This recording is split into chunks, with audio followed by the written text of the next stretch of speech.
our speaker for today, Deana Florian.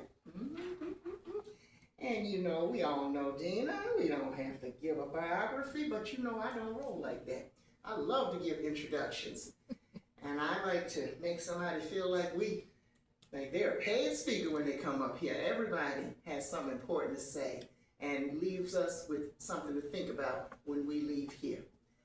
And I like to start with a good introduction. So, Deana Florian, for over 30 years, Deana has independently studied various psychological and metaphysical topics, leading her to establish Empressive Warrior. This business teaches empowered and holistic approaches to living in the present.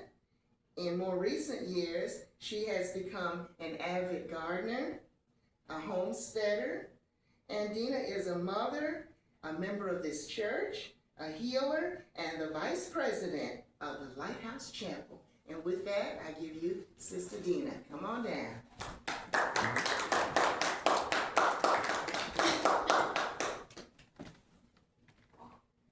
shoes up to that and moved in.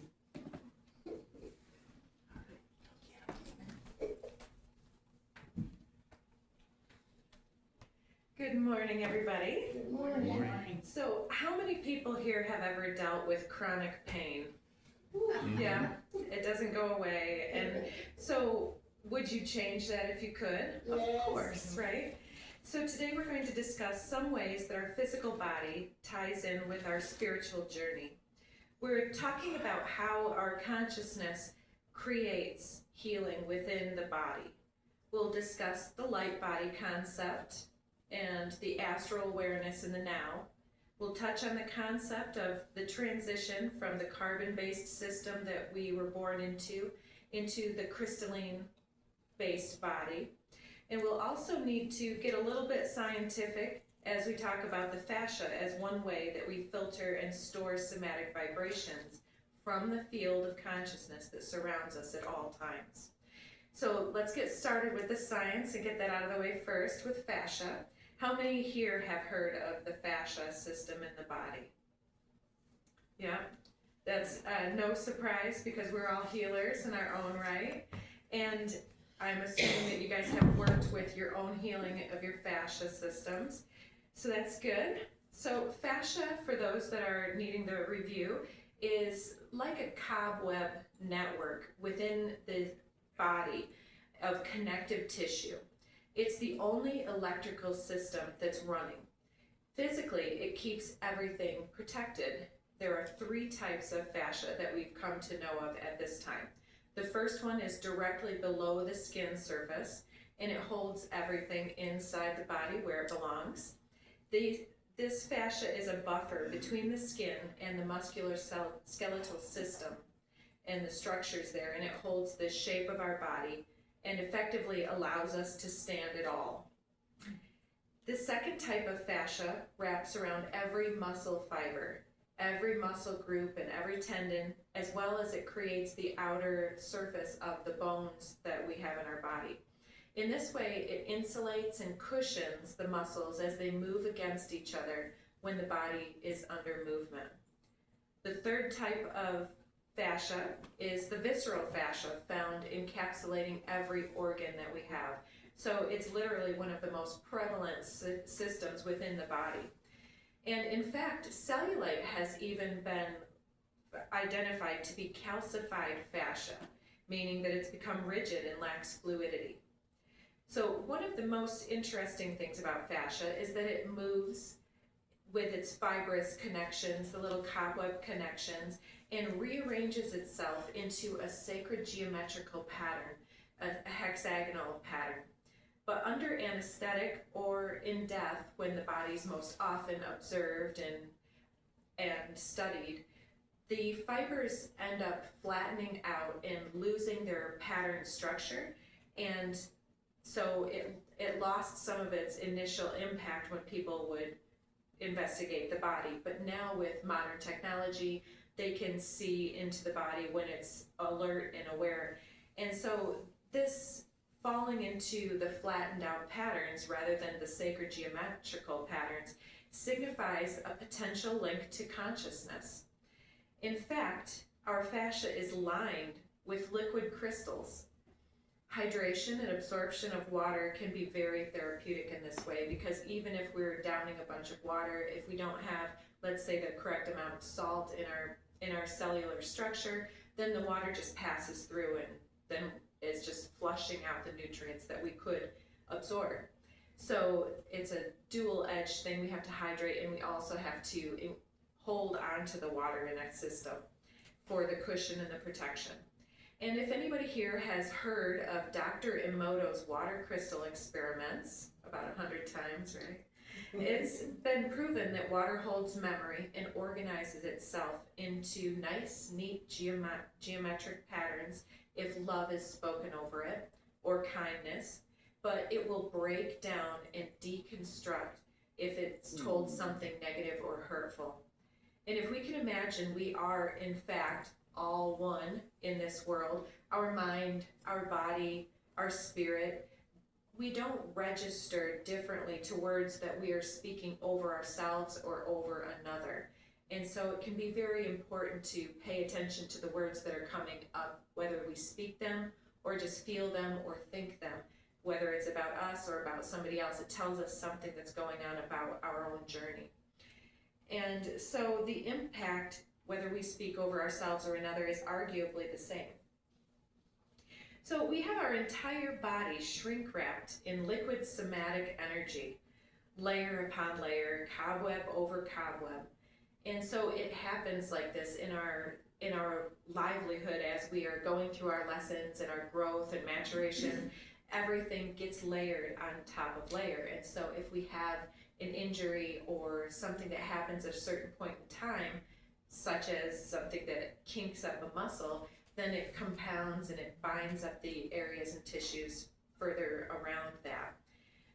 So any trauma or pattern can create a resistance in the fascia, binding up that area, and it does affect the entire body. Because there's fascia bands that will extend from the base of your foot all the way up the leg, through the pelvis, around the obliques within the rib cage, before moving up around the back of the shoulder, the back of the neck here, up through the back of the ear and around the eyebrow area. So that is the long line of our body. And so if anything is happening on this side, when we grip this area and hold this, then the other area is extended. And so they're both working and trying to recalibrate around the anomaly. So it's not easily manipulated from outside. It's resistant to things like massage, for instance. It's only changed from inside by opening up the fascia, which creates a space, and then slowly strengthening the area. This is very much like healing some of our life lessons, is it not? Mm-hmm. So many are intrigued by the ascension design, where the body transitions from carbon-based to crystalline-based, but many of us don't really understand what this means. Carbon-based is all about the molecules and about the hard structures, thinking that things like the muscles and the skeleton hold us up instead of the somatic energy that we are. And the crystalline talks about the water crystals and about the fluid energy that we are, and therefore it has to do with a lot to do with the healing process that we go through in this world. So knowing that the fascia system is enclosed in liquid crystals makes sense. Many of us already know what happens when you squeeze or rub certain crystals together. The pressure that's created creates this piezoelectricity. So what outcomes can we expect from opening and activating our own fascia? As we palpate the fascia, it's been known to release stem cells from stem cell reservoirs. And stem cells are something that's very, it's the building block of your DNA.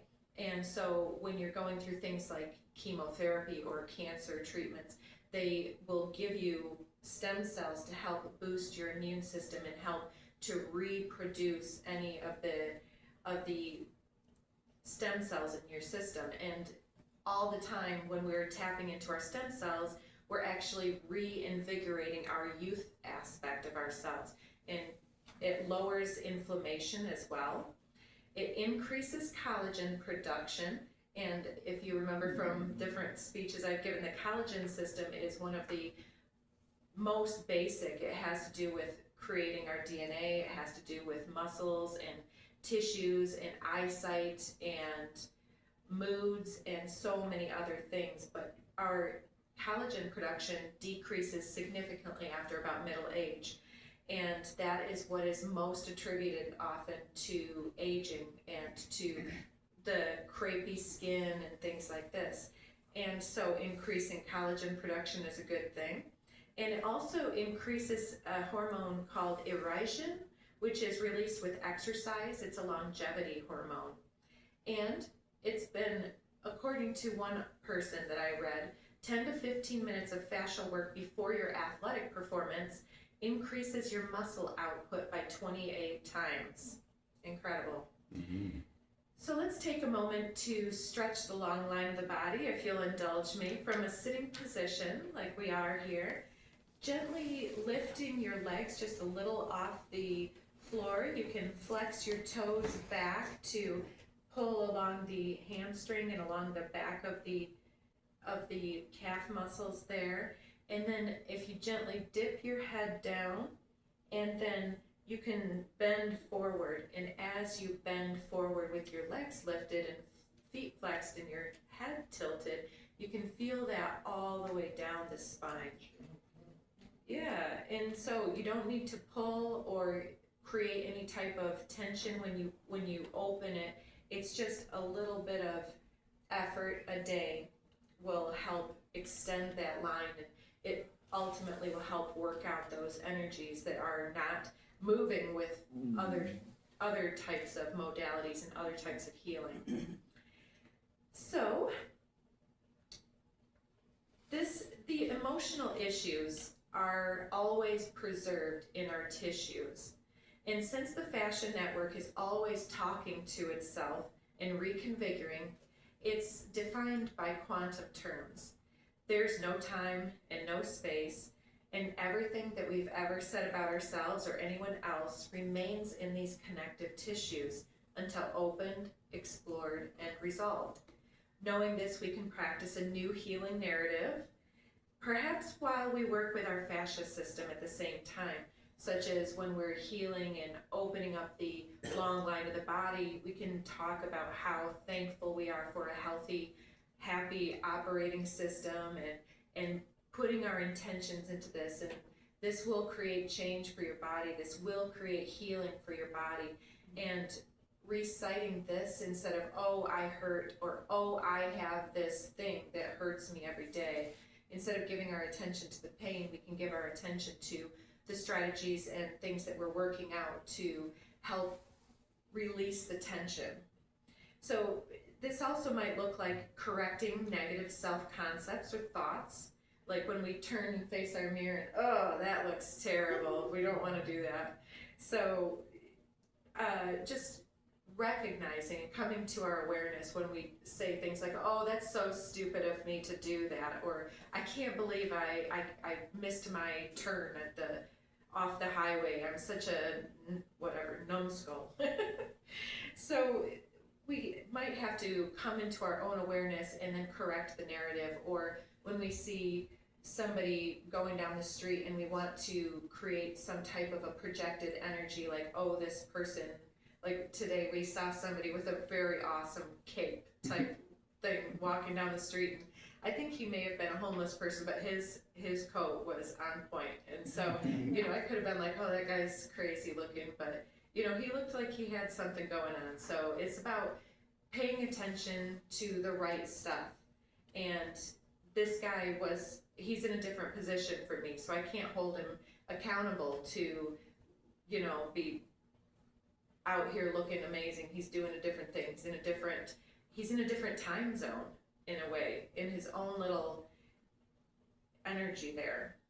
So we can correct our own thoughts and the things that we give our attention to on our healing journey, acknowledging that others also have issues that we know nothing about, And we may have been in their shoes just a few years back, or we could have been if something hadn't gone our way. Our consciousness breakthrough is extending tolerance and understanding in the place of judgment and complaint and frustration energy. We can rephrase many of our unbidden thoughts as they arise into more positive and uplifting substance with awareness and consideration and knowledge that this is going to correct our feeling of oppression and being kinked up and under grief and shame. The light body here is an advanced concept itself. It describes our consciousness expression or our astral energies.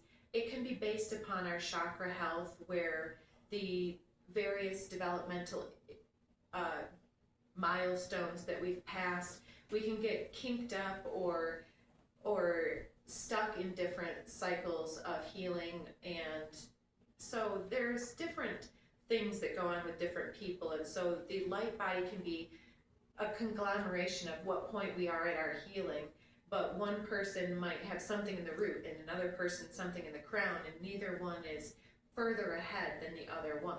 They're doing their work. And so the subsequent energetic expression that happens from the chakra health and our well-being it's happening through the lens of the fascial system. And is it in broken down, discombobulated, nasty, or is it very hexagonal and very much like a little inner community where everybody is working with each other and helping each other and not doing something over here that's going to create pain over here, not going beyond our limits. When we're working and we know that we have a back issue, we need to take our rest, because if we go too far, we'll know it. So when we begin to heal ourselves, I didn't finish that. So the fascia works in this case as a lens or as a microphone even. So we're seeing and recording and then later broadcasting from our level of coherence and understanding. Our consciousness is constantly expressing through our emotional wounding and our judgments. And this means that we can have a fantastic light and yet a dirty lens, or we may experience some feedback on our mic from time to time. When we begin to heal ourselves, we can easily see that somebody who constantly criticizes is possibly struggling with their inner parent-child relationship. One who's constantly caught complaining is possibly dealing with their lack of attainment or success issues. One that seeks many certification may be seeking validation or approval. Have I made it? Have I done enough? Do I earn this? Have I deserved what I need? And one who gossips might live a boring life and wants to stir the pot unconsciously to create a sense of excitement and drama. Mm-hmm. And one who focuses on physical differences is possibly one who's struggling with a negative self-image.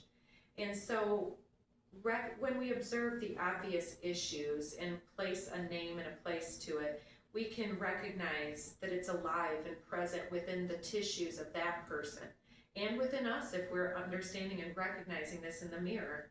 And then we can allow some grace and some mercy and allow this person a place to handle their business and work through their issues. We can remove ourselves from taking things that others do as something that's personal to us. We can stop holding others responsible to make us more comfortable or happier or more interested, and instead we can be of service to each other instead. We're more than the sum of our parts, more than our heart, our mind, our body, and our spirit, as these are all working together to co-create a consciousness experience that's growing and expanding. And we require a healing vibration to restore us to our natural state. So it's very important, as we know, to unplug from our...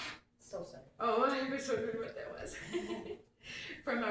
To unplug from our devices and remove ourselves from the concrete jungle that surrounds us. So will fascia work replace your other healing practices? Hardly. Many will will say that it's all about biostacking and working with various different healing modalities to address the issues, and everything has its place and its time and its response. But the fascia work will definitely create some miraculous breakthroughs in the quantum level of your self-healing that we all have access to through our daily choices and our attention, where we put our focus on. As we complain, we close and narrow our opportunities. Thinking only about this thing puts like our imagination or our fear or our anxiety in our head, and that's what we're seeing instead of the world around us. So we're placing ourselves in a bubble of constricted energy at that point. So while if we open ourselves instead to the wonder and to the miraculous, we'll be regularly led to the next miracle and the next. When we consider that there's also within the earth the mycelium root system below the earth's surface, and all of these roots are constantly sharing nutrients across the ground, and they'll send stress signals back and forth. And this is very much like our fascia system below our skin. And possibly if we were to walk barefoot on the earth, then are we able to plug into the earth the way that the Avatar movie are able to take their ponytails and plug into their ancestral tree or to their animal companions? It takes the bubble out from our energetic field to get back into the vibration of health and healing. And again, our fascia is the only electrical system within the body, and it's responsive to ionic exchanges. That's why salt lamps work with the negative ion exchange. And so as you continue your day-to-day and leave this speech behind, what will you change? How often are you telling yourself that you love yourself? And how often are you expressing a sense of true and deep gratitude for the experiences that you're living through? How often are you living in the present moment versus the fear from the past or anxiety and worry over a future that may not even exist? Return to a sense of calm, of peace and serenity, and think how much feedback is coming through your microphone. Open yourself up to healing, open to community, to relationship with self and others, and strengthen the bonds within the network. Open and strengthen, and be present. So what we have here is a choice to embrace the truth of self-corrective restoration of our body, or to ignore our opportunity for change and take another spin on the hamster wheel. There's time for that too. But then if we don't choose change, then nothing will change. And we'll lead that same boring life again and again. So to quote Morpheus from the Matrix, I can only show you the door. It's you that must walk through it.